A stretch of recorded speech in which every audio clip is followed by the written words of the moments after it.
thank you for taking the time to participate in this small group discussion entitled The Case for Christianity. You're about to do what most people will never do. Actually listen to the truth claims of Christianity explained in a clear, non-argumentative way, hear the evidence, and then judge for yourself whether or not you think it's credible. And if after we're done you still think it's a load of crap, so be it. I want to thank you at least for giving it a hearing. You know, Christianity, just like any worldview, is making truth claims. And the Bible invites us to examine those claims, to honestly listen to the claims of Jesus Christ, evaluate it, weigh the evidence, and then make an informed decision. That's what this discussion is all about. In the case for Christianity, we will look at the existence of God. Does God exist? And is that something that we can know? Is that something that we can prove? And then we'll look at the resurrection of Jesus Christ. Did Jesus Christ actually, as a historical fact, rise from the dead? If Jesus really did rise from the dead, what would that mean for our lives today? So let's get started.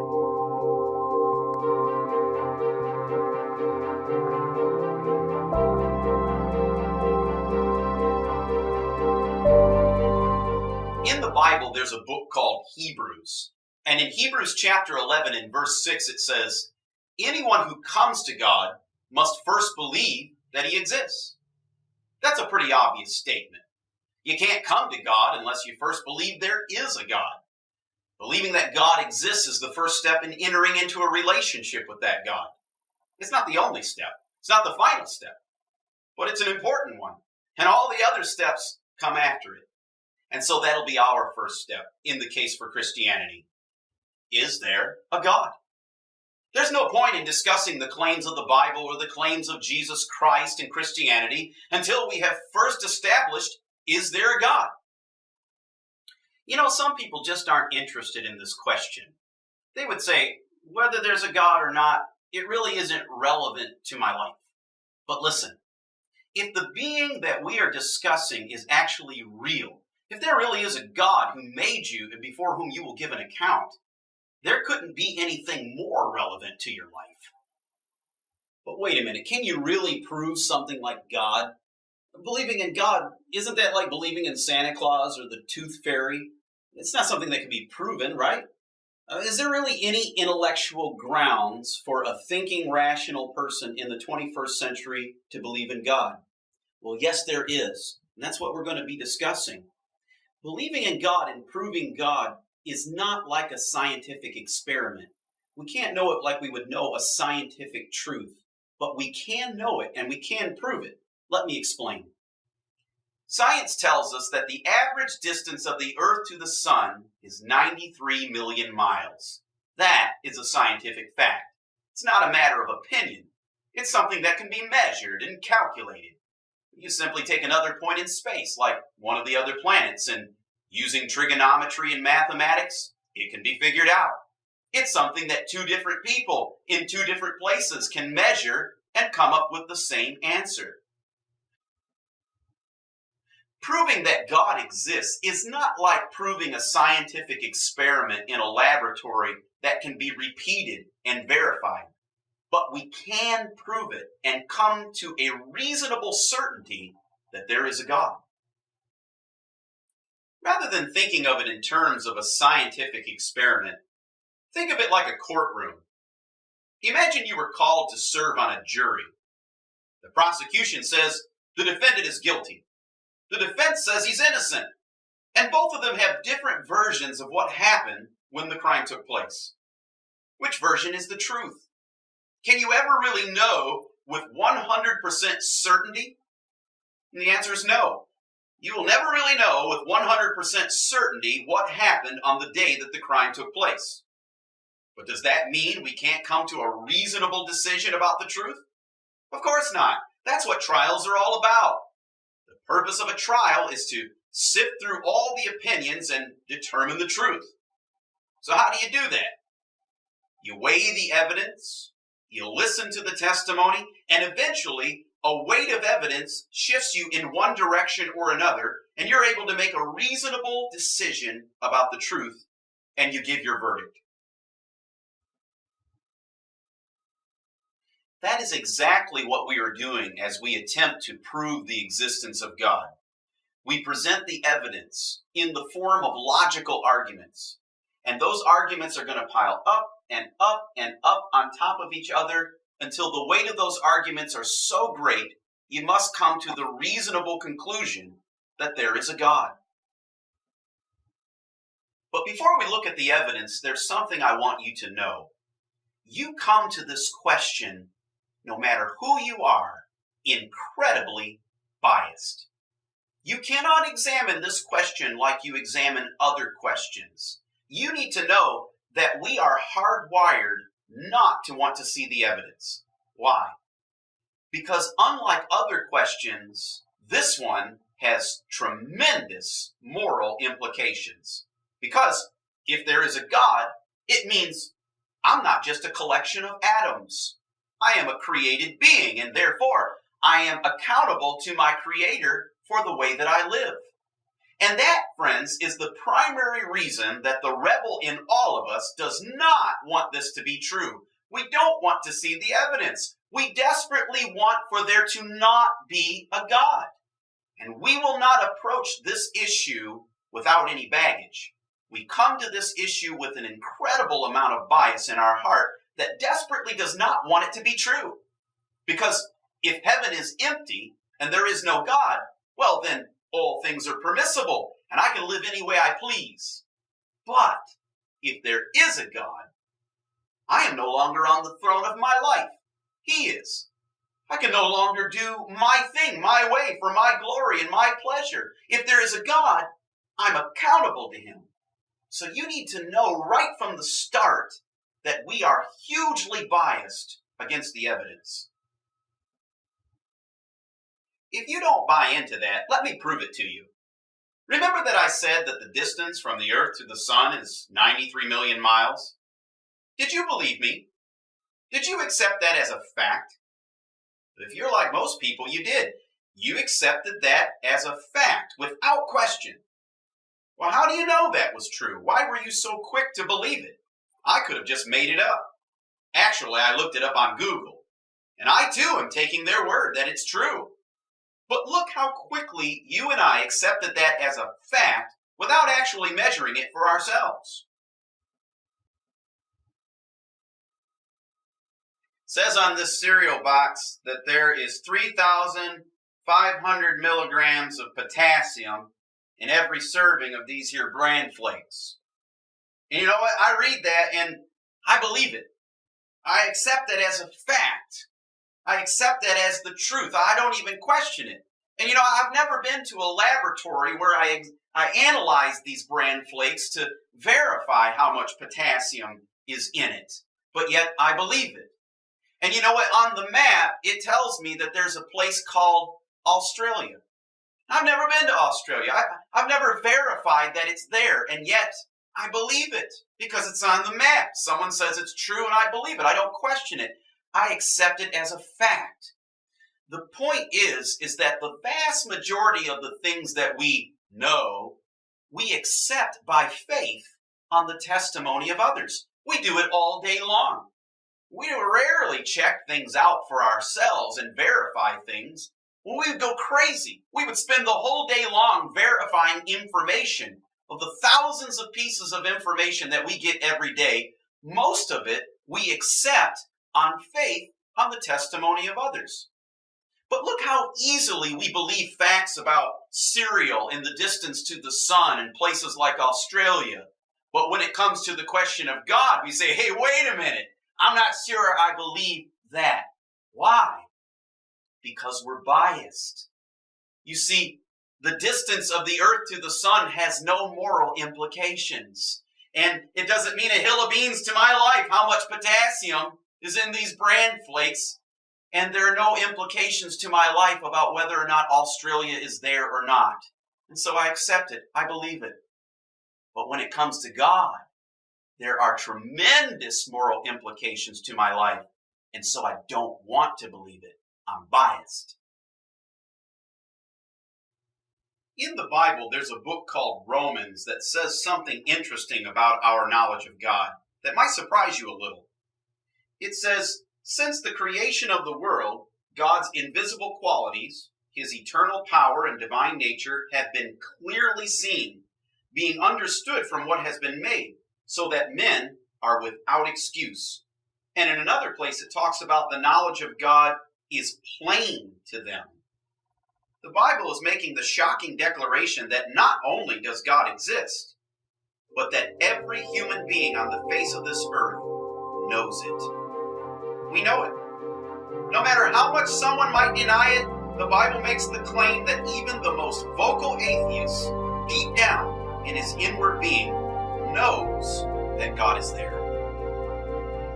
The Bible drops a bombshell on the atheist and says, for all of your objections, you know that he is there because God has clearly revealed himself in creation. We're standing in his fingerprint. And so even as we begin to ask the question and examine, is there a God? The Bible says, that's good. Examine it, study it, think about it. But at the end of the day, you already know that he is there. You see, our problem is not that we don't know the God who is there. Our problem is that we don't want the God who is there. I'm going to be using 3 different logical arguments to prove the existence of God. First, we'll look at the cosmological argument. Then we'll look at the moral argument. And then finally, we'll look at the teleological argument.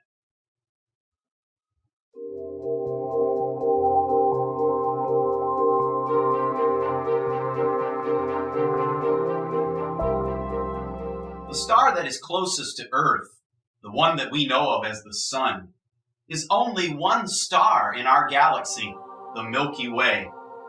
Our galaxy is estimated to contain more than 500 billion stars.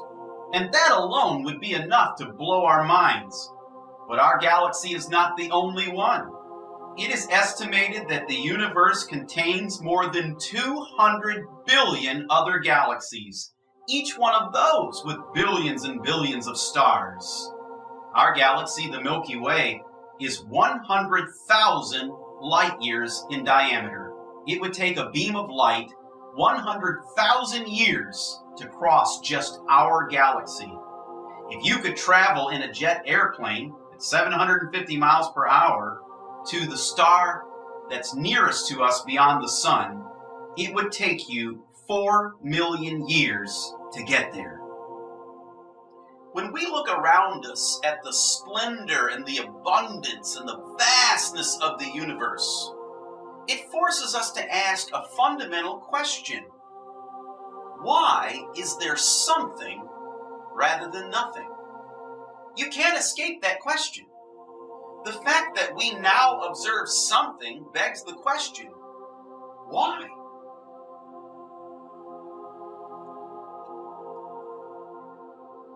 Now I want us to do a little mental experiment. Humor me here. I want you to imagine a time when there was absolutely nothing. Absolutely nothing. No galaxies, no planets, no stars, no space, no energy, no matter, nothing. Imagine a time when there was absolutely nothing. That's hard to do because even if you're thinking about nothing, you're thinking about something. But try it. A time when there was absolutely nothing. If ever there were a time when there was absolutely nothing, there would be nothing now.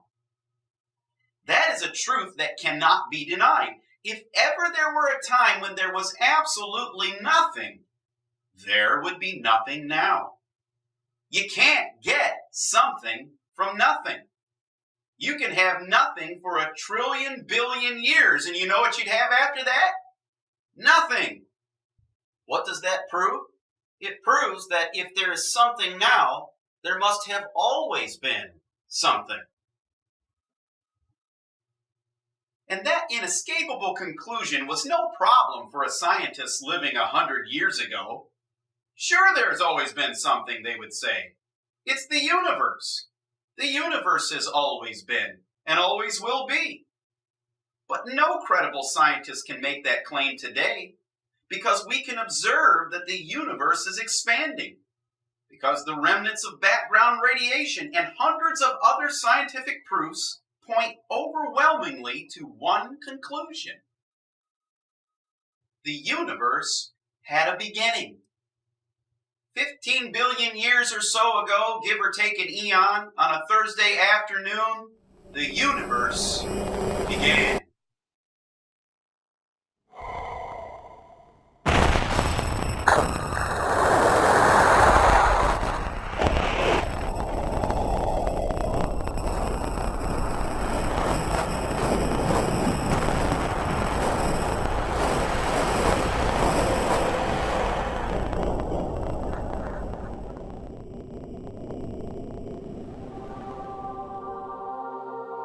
Once the universe was not, and then it was. The overwhelming scientific evidence for the Big Bang is a big problem for the unbeliever, because now the universe has a beginning. You see, here's the thing. If you have a universe that has a beginning, then you gotta have a beginner.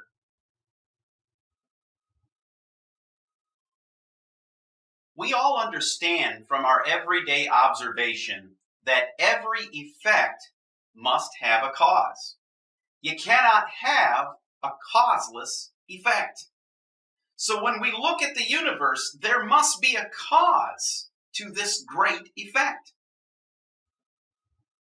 Science can tell us some incredible things. It can tell us what happened up to a billionth of a nanosecond after the Big Bang started. But what it can't tell us is what was before that creation moment. If you have a beginning, you gotta have a beginner. You can't have an effect without a cause. Something had to get it going. Well, if every effect has to have a cause, why doesn't God have a cause? Isn't that what Christianity is saying? If God can get away with not having a cause, why can't the universe get away with it and be a causeless universe? Let me explain. Everything that has a beginning must have a cause. When you see a book lying on a table, you know that that book didn't just pop into existence. There was a long series of cause and effect that resulted in that book being there. Someone put the book on the table. Someone purchased the book. Someone published the book. Someone wrote the book. The whole universe is a vast, long chain of things that have come into existence. Just like a long line of falling dominoes, everything in the universe has a cause before it, including me. My parents caused me, and my grandparents caused them, and my great-grandparents caused them, etc., etc. In fact, I am the result of billions of causes. From the Big Bang to the formation of protons, the cooling of galaxies, the birth of our star, and the marriage of my ancestors, it took billions of causes for me to be here today, and you as well. But you can't have an infinite chain of cause and effect. Everything can't be dependent on something else forever. Eventually, there must be a first cause, an uncaused cause, a transcendent cause of the whole chain of causes. For this chain of cause and effect that we are in today to exist, there must be something somewhere that is not caused, that is by definition eternal. Everything in the universe says, don't look to me for the ultimate cause. I'm just one domino in the chain. Something else caused me. Well, you can't have an endless passing of the buck. There must be something somewhere that says, the buck stops here. If there is no first uncaused cause, the series of cause and effect that we live in today would be impossible because it could never get started. And you are forced to come to the ridiculous conclusion that nothing caused everything.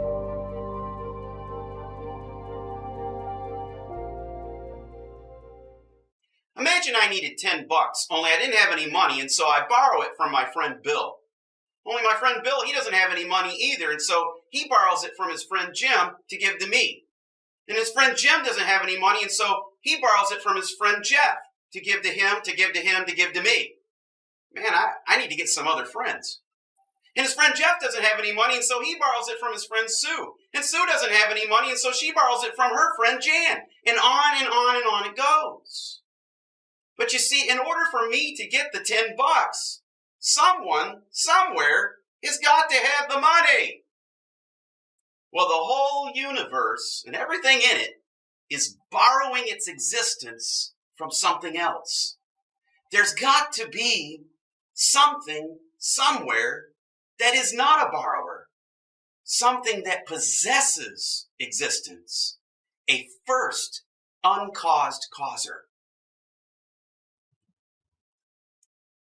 When you consider the evidence, there's really only 4 options to the question of what caused the cosmos. Number 1, the universe is an illusion. Number 2, the universe itself is eternal. Or 3, the universe created itself out of nothing. Or 4, something before and superior to the universe created it. Well, let's look at the first alternative. The universe and everything that you see and know is just an illusion. It's not real. Believe it or not, there have been people who have made that case. That's typically what you would find in Eastern religions like Hinduism. But here's the thing. If there is nothing real and everything is an illusion, who is having the illusion? Something must be real, or we wouldn't be thinking about it. That's like asking SpongeBob SquarePants if he knows he's a cartoon. If someone walked up to me and said, I think the universe is an illusion, I would just walk away because why should I have a conversation with an illusion? Well, what about the next argument? The universe itself is eternal. We have said that if ever there were a time when there was absolutely nothing, there would be nothing now. Well, why can't the universe be eternal? That was the majority report among scientists for centuries prior to the 20th century. But you see, even though that might be a very comfortable position for the atheists, to make that claim today is to make it in the face of a mountain of scientific data to the contrary, that the universe is not eternal, but that it had a beginning. Let me just give you one example. It can be measured, and measured very accurately, that all the stars and galaxies are expanding away from each other at a very specific rate. And that was discovered by Hubble in 1929. Well, if everything's expanding away from each other, that means that yesterday they were closer to each other. And the day before yesterday they were closer. And a year ago they were even closer. And a billion years ago they were closer. And you keep going back and back and back until finally you get everything condensed into one spot. You see, an expanding universe cannot be eternal. There is only one thing that can explain such an expansion. Albert Einstein's famous theory of relativity is perhaps the most tested and confirmed theory in all of science. His theory of relativity predicted the expansion of the universe before it was even measured. Man, he's a pretty smart guy. His theory leads to a direct contradiction of an infinite universe, and all the evidence points toward a beginning. Well, what about the third alternative? The universe created itself. 2 little boys were sitting in the playground one day, philosophizing and thinking, and one little boy said to the other one, "Where'd that rock come from?" And he said, "Well, God made that rock." He said, "Well, where'd that tree come from?" "God made that tree." "Well, where'd that bird come from?" "God made the bird too." And the little boy thought about it for a little bit, and he said, "Well, who made God?" And he said, "Well, God made himself." Now, on the surface, that might sound very profound, but in fact, it is absolutely absurd to say that something made itself. You see, for something to make itself, it has to exist before it exists. And that, friends, is a logical absurdity. So let's see where we're at. Something exists now. That's pretty obvious. You can't get something from nothing, which means something must have always existed. Whatever that something is, it must be by definition causeless and eternal, because you can't have an infinite chain of cause and effect. The universe clearly had a beginning, so it can't be that something. That leaves us with only one logical option to the question of why is there something rather than nothing? Something before and superior to the universe must have created it. Something that possesses within itself a unique quality that nothing else in reality has. Something that has the power of existence, the power of being in itself. That something is God.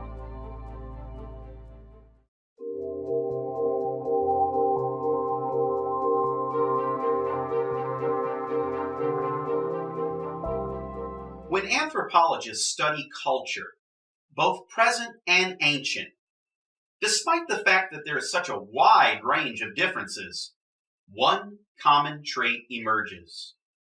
A trait that you will find in any culture of people, anywhere, both modern and in the distant past.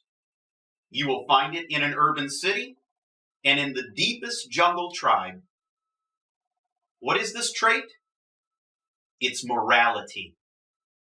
In every human civilization, you will find some system of human moral conduct that says, this is right behavior, this is wrong behavior. You will find that in every human society, no matter where you look. Everywhere, all rational people are concerned, more or less, about human moral conduct to some degree or another. Well, people can deny that. They can say, I don't care about morality. But can we talk? Do you at least care about how other people treat you? If you do, you care about human moral behavior. Why, even the mafia has a moral code of conduct. Even the mob has things that they won't do, that they say are wrong. Well, the question we have to ask is, why is that? Why is it no matter where we look in human culture, past and present, we find people being concerned about moral behavior?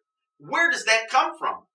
If we are nothing more than a bunch of atoms bouncing together, why would we care about right and wrong any more than a rock would? Think about it. Have you ever had an argument with someone and said, that's wrong, or that's not right, or maybe you said something like, that's not fair? Do you see what you are saying when you say things like that? You are admitting that there is a standard of human moral behavior that applies to every human being. When I say things like, that's not fair, I am admitting that fairness is a universal standard of moral law. And I'm saying to the person that I'm saying that to, you've broken that law. And the other person doesn't reply, well, I don't give a crap about fairness. I'm an unfair person. Just deal with it. No, they too acknowledge this universal moral law by trying to justify their behavior in an attempt to show that they have not broken the moral code. Well, once again, we have to ask, where is this coming from? Where is this sense of morality that we hold other people accountable to coming from? This is a uniquely human trait. You don't find it anywhere else. Animals do not operate by an ethical code. No one calls the police when a lion kills its prey. If we are nothing more than the collision of atoms, if we came from nothing and we're going to end up as nothing, if we're nothing but dust, why is there a universal sense of right and wrong in all human beings? Let me illustrate this point by pointing to something that we would all agree is wrong. People disagree about what is right and what is wrong, so let's pick something that everyone would agree is wicked. the first-degree murder of a little child. Any sane person would agree that that is wrong. That is wicked. And it's not just wrong for me, or wrong for them, or wrong for our culture. It's wrong for anybody, anywhere, in any culture. But do you see the problem if you say you don't believe in God in that? If we are nothing more than the interaction of chemicals, if we're nothing but the fortuitous result of a grown-up germ emerging from the primordial soup, why would it be wrong to murder a little child? Why would we have any more sense of morality than a stick? And someone says, well, it's wrong because it's not good for society. That's true.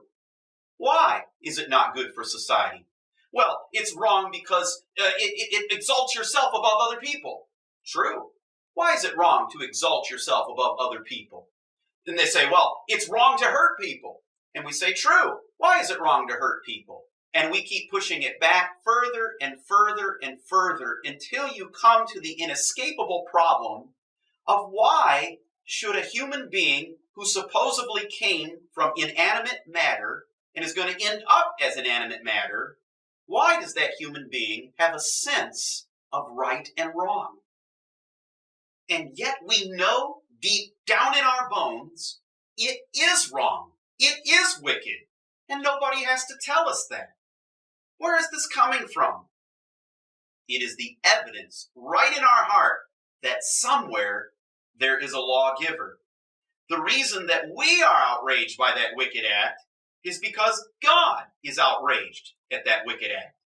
And the Bible says He created us in His moral image, and that He has written His moral law on our heart.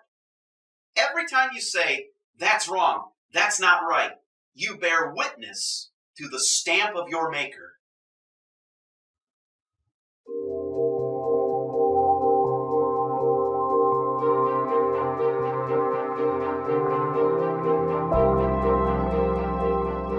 We'll conclude this session with the teleological argument for the existence of God, or the argument from design. Imagine you were walking through a thick, dense jungle, and you're hacking your way through this thick jungle, and suddenly you come across a clearing where there is a beautiful, neatly planted garden with all the plants in a neat row. What would you conclude? Would you think to yourself, wow, isn't it amazing that in the middle of this thick jungle, this garden appeared? That these plants, all by themselves, planted themselves in a row and arranged themselves in such a neat order? No, of course not. You would conclude that a gardener has been there. Or what if you're walking in the middle of a vast desert, sand in every direction as far as you can see, and you come across a working laptop computer? What would you think? Would you conclude that isn't it amazing from the millions of years of the sand blowing around in this desert, this computer assembled itself? Of course not. When you see that laptop computer, you would come to the obvious conclusion that an intelligence has been here. The law of entropy says that things move from order to disorder. In other words, left to themselves, things naturally fall apart. If the universe displays intricate evidence of design rather than chaos, there must be a designer. And if the universe displays information, there must be an informer behind it. Have you ever stopped to consider all the things that have to be just right in order for us to live on this planet? It's what we call the anthropic principle. Everything around us is perfectly suited for life to exist on this planet. The age of the universe is just right for life to exist. If it were any younger, stars and galaxies would not have formed yet. Any older, and stars would have fizzled out and died. The age of our galaxy itself is perfectly suited to produce stable, middle-aged stars like our sun, so that life could appear. Our position within our galaxy, the Milky Way, is perfect for life. If we were any closer to the center, cosmic radiation would make life on Earth impossible. The age of our sun is perfectly suited for life to appear on Earth. It's just right to produce the stable conditions necessary for life to exist. Earth's position around the sun is perfect. 10% either way, either closer or further away, and life on Earth would not be possible. Our planet has an unusually large moon, which creates a stable orbit and shields us from cosmic debris. Earth's orbit around the sun, it travels at 70,000 miles per hour, and yet if it were only to depart from that straight line 1/9 of an inch every 18 miles, if it varied by just a fraction of an inch, life on Earth would be unstable. It would not be possible.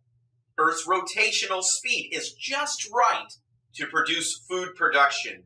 The Earth's axis, the angle that our planet is just right to produce stable and mild seasons. And on we can go. Hundreds of examples of how our universe, our solar system, our planet is just right for life to appear. Someone went to a lot of trouble for us to be here. Now, suppose you were walking along the beach one day and you came across this. What would you think? Would you think that over millions of years the wind and the waves assembled this stack of rocks? No, you wouldn't think that. You would immediately come to the obvious conclusion that someone did this. Someone made this. Why? Because whenever we see information, we know there is an intelligence behind it.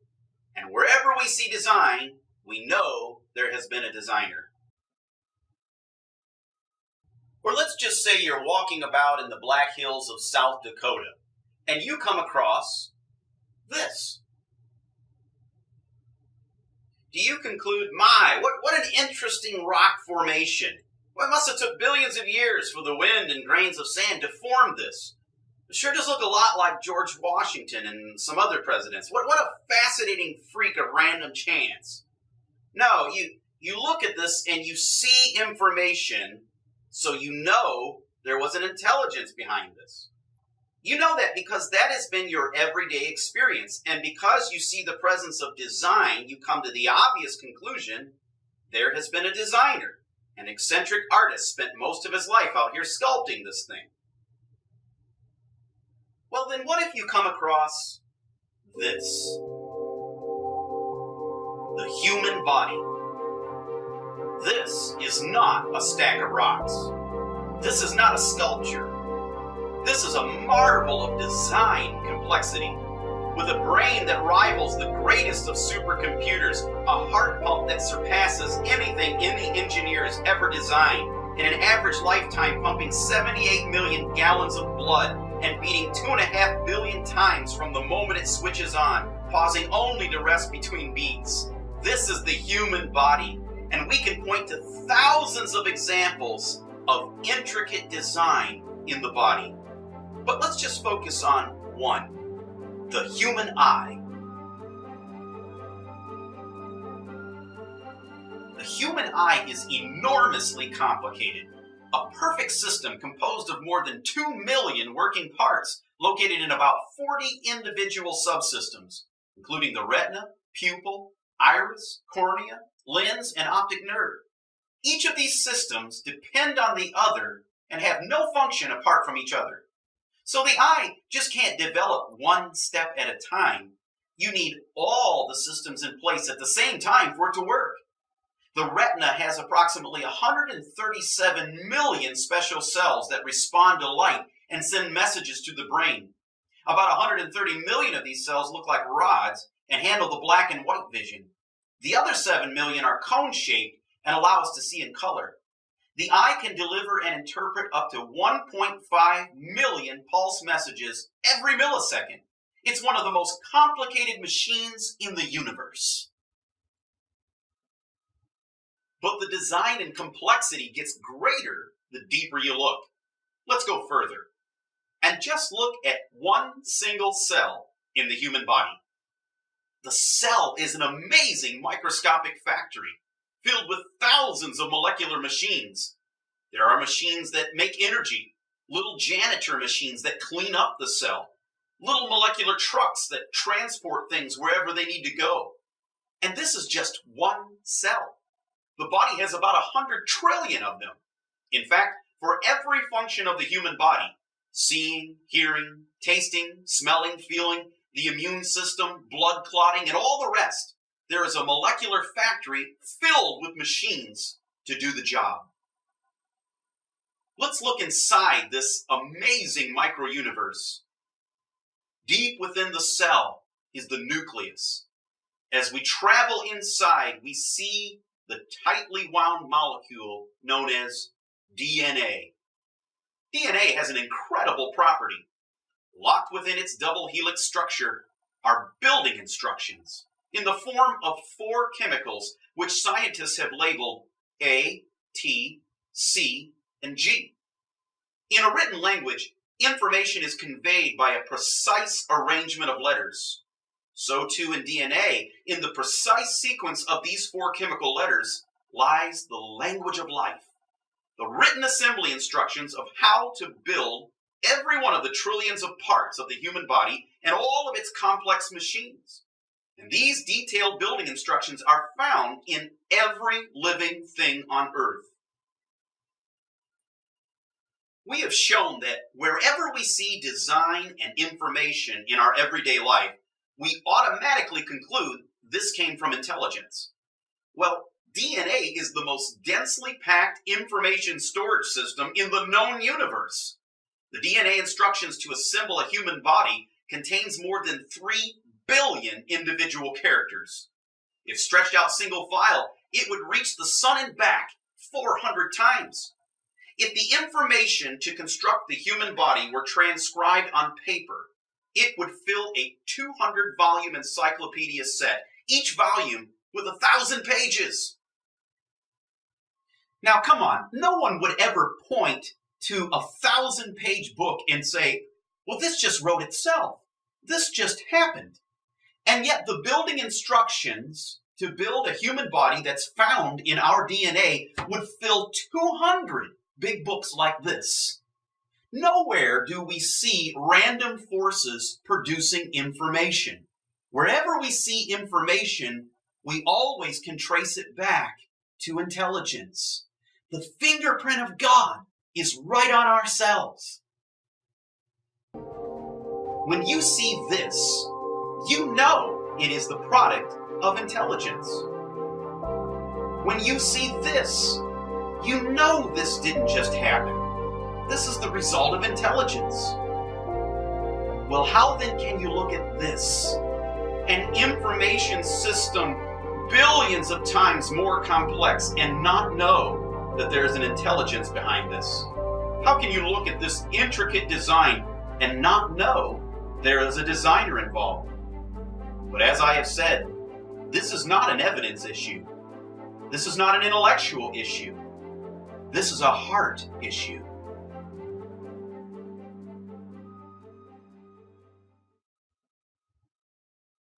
Well, that's our case for the existence of God. The cosmological argument, the teleological argument, and the moral argument. These are not the only arguments. There's even more evidence. But at least from these, I hope you can see that believing in the existence of God is a perfectly rational response to the evidence all around us. In fact, you have to be completely irrational and take a leap into absurdity to not see that He is there. Well, join us next time as we continue to explore the case for Christianity.